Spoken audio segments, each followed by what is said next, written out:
Nagbitiw na si Baguio City Mayor Benjamin Magalong bilang Special Advisor ng Independent Commission for Infrastructure.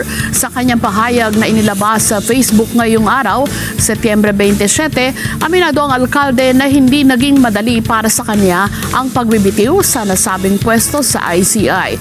Samantala, kinumpirma ng palasyo ang pagbibitiw ni Magalong. Si Vin Pascua sa detalye. Nangako si Baguio City Mayor Benjamin Magalong na itutuloy niya ang laban sa katiwalian sa gobyerno kahit nagbitiw na siya sa gampanin sa Independent Commission for Infrastructure o ICI.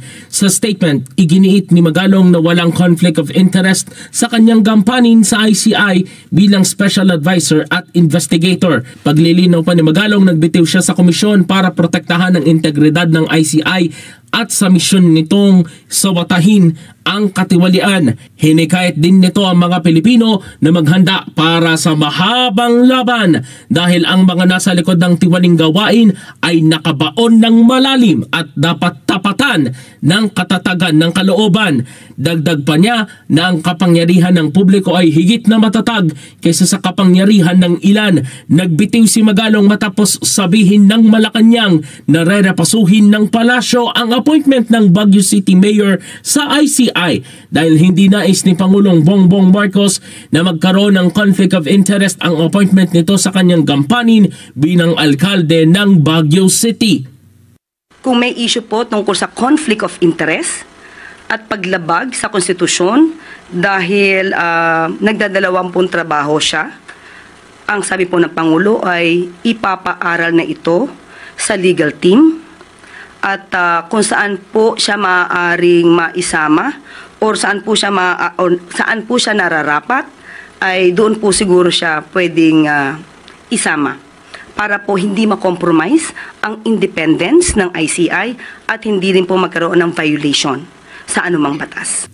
Sa kanyang resignation letter, sinabi ni Magalong na ang pahayag ng Malacanang sa kanyang designation at terms of appointment ay maaring magpahina sa papel at mandatong itiniwala sa kanya. Sa mensahe naman sa Palace Reporters ngayong Sabado, sinabi ni Presidential Communications Office Secretary Dave Gomez na nakapanghihinayang ang pagbibitiw ni Magalong sa ICI.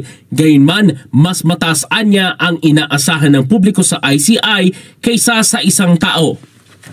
Binubuo din anya ang ICI ng mga natatanging profesional na may hindi matatawarang integridad. Patuloy anyang nire-respeto ng palasyo ang otonomya ng ICI at dapat hayaan itong gawin ang kanilang gampanin at tugunan ng kanilang mandato.